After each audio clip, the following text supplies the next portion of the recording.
Karbohidrat merupakan zat gizi yang diperlukan oleh manusia yang berfungsi untuk menghasilkan energi bagi tubuh manusia. Karbohidrat sebagai zat gizi merupakan nama kelompok zat-zat organik yang memiliki struktur molekul yang berbeda-beda. Semua karbohidrat memiliki unsur karbon, hidrogen, dan oksigen. Karbohidrat digolongkan menjadi dua bagian, yaitu karbohidrat sederhana yang terdiri dari monosakarida dan karbohidrat kompleks yang terdiri dari polisakarida. Polisakarida adalah karbohidrat yang memiliki polimer yang panjang dan tersusun dari ratusan hingga ribuan monosakarida. Jenis polisakarida dibedakan menjadi dua, yaitu dengan struktur lurus dan rantai bercabang. Polisakarida dengan struktur lurus yaitu amilosa dan selulosa, sedangkan dengan bentuk rantai bercabang ialah amilopeptin dan glikogen. Berdasarkan struktur kimianya, polisakarida dibedakan menjadi tiga, yaitu homopolisakarida, heteropolisakarida, dan polisakarida majmuk. Contoh dari polisakarida ialah pati, glikogen, agarosa, dan selulosa. Struktur polisakarida. Struktur polisakarida terdiri dari selulosa, kitin, dan pektin. Selulosa merupakan komponen utama penyusun dinding sel tumbuhan. Di dalam susunan makanan, selulosa berperan sebagai sumber serat. Serat makanan yang dihasilkan berguna untuk memperlancar pencernaan makanan dalam saluran pencernaan.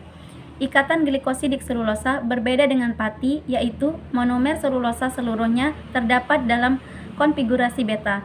Yang selanjutnya yaitu kitin. Kitin merupakan karbohidrat penyusun eksoskeleton arthropoda atau serangga, laba-laba, krustase.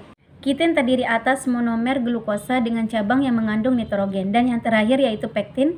Pektin merupakan karbohidrat yang kompleks atau rumit yang tergolong dalam heteropolisakarida, di mana pektin ini memiliki jenis ikatan 1,4 residu asam alpha-D galactosiluronis. Berbicara mengenai reaksi identifikasi dari karbohidrat, maka yang pertama dalam reaksi identifikasi yang dilakukan untuk mengidentifikasi adanya karbohidrat adalah uji molis, di mana uji molis ini bertujuan untuk mengidentifikasi adanya karbohidrat secara kualitatif. Jadi nanti untuk mengidentifikasi karbohidrat ini dilihat dari adanya hidrolisis karbohidrat oleh asam sulfat yang digunakan, yang nantinya hidrolisis tersebut akan menghasilkan monosakarida dari karbohidrat tersebut. Uji yang kedua adalah uji Benedict. Uji Benedict ini bertujuan untuk mengidentifikasi adanya gula reduksi.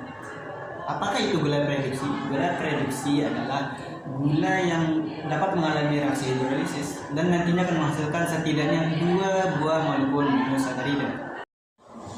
Uji selanjutnya yang dapat dilakukan untuk mengidentifikasi adanya karbohidrat adalah uji Tollens, di mana uji Tollens ini menggunakan pereaksi Tollens atau AgNH3 2 kali plus. Di mana tujuannya adalah untuk mengidentifikasi adanya gula reduksi pada suatu zat.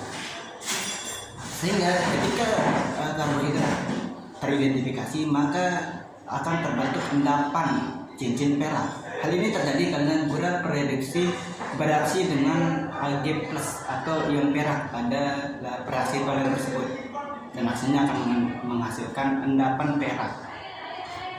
Uji yang terakhir, uji yang dapat dilakukan untuk mengidentifikasi adanya karbohidrat yaitu adalah uji iodin, di mana uji iodin ini bertujuan untuk mengidentifikasi adanya polisakarida, baik itu amilum, glikogen, dan lain-lain. Adapun identifikasi polisakarida pada uji ini didasarkan pada terbentuknya warna yang spesifik pada setiap penambahan iodium. Misalnya ketika suatu zat yang mengandung pati atau amilum ditambahkan dengan iodium, maka akan terbentuk endapan yang berwarna biru. Proteoglikan adalah protein yang mengalami glikosilasi dalam jumlah tinggi, di mana satuan proteoglikan ini terdiri dari sebuah protein inti yang secara kovalen melekat pada satu atau lebih reaksi glikosaminoglikan, di mana proteoglikan ini memiliki banyak rantai polisakarida tidak bercabang yang melekat pada protein inti, di mana rantai polisakarida ini dinamakan sebagai reaksi glikosaminoglikan yang tersusun dari sebuah disakarida mengandung gula asam teroksidasi seperti asam glukuronal. Nah, glikoprotein adalah senyawa kompleks antara protein dengan rantai oligosakarida atau yang biasa disebut glikan. Nah, yang terikat secara kovalen. Nah, sedangkan glikoprotein ini ada pada tubuh manusia seperti hewan, virus, bakteri, jamur, dan tumbuhan dengan fungsi yang beragam. Nah, misalnya sebagai molekul struktural, pelumas, dan bahan pelindung. Nah, sedangkan bahan pelindung ini memiliki molekul pengangkut seperti vitamin, lipid, mineral, dan unsur runutan. Nah, molekul implogik ini memiliki hormon, enzim, dan tempat atau pengikat sel-sel juga, termasuk lektin dan zat antibeku berat molekul. Nah, sedangkan berat molekul ini memiliki molekul glikoprotein ini sendiri memiliki berat berkisaran antara 15.000 sampai lebih dari 1 juta. Nah, di sini juga kita akan menjelaskan tentang protein globular. Nah, dengan karbohidrat yang melekat di sekitar permukaan protein tersebut, untuk karbohidrat yang molekul pada protein glikoprotein ini berupa oligosaridanya atau polisakarida yang bersifat bervariasi dari glikosamina glikan. Nah, di sini dia memiliki 3 rantai sakaridanya. Nah, rantai ini bisa kita sebutkan hanya 3 saja. Yang pertama, dia sering bercabang. Yang kedua, pendek antara 3 sampai 10 monosakarida unit, dan sedangkan yang ketiga ini tidak terdiri dari disakarida, tapi biasanya terdiri kombinasi 7 monosakarida unit. Nah, di sini juga kita akan menjelaskan perbedaan antara gula dengan protein dan glikoprotein dan protoglikan. Baik.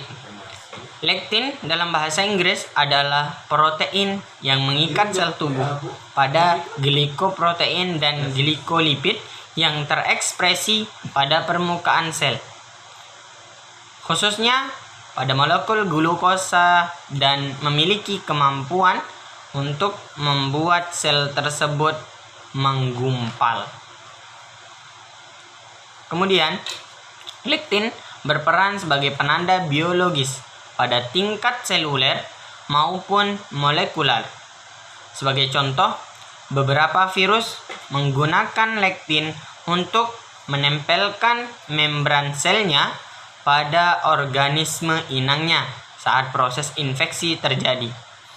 Nah, ekstrak lektin dari buah peria atau perie dalam bahasa Sasak merupakan glikoprotein tetramer dengan berat molekul 120.000 Dalton yang mengandung glukosamina yang terbentuk dari sekitar 2% glukosa dan 8% manos dan 2,5% heksosamina. Aktivitas aglutinasi dari ekstrak lektin secara khusus terhambat oleh ikatan yang dibentuknya dengan molekul galaktosa dan zat karbohidrat lainnya yang mengandung residu galaktropir anolis.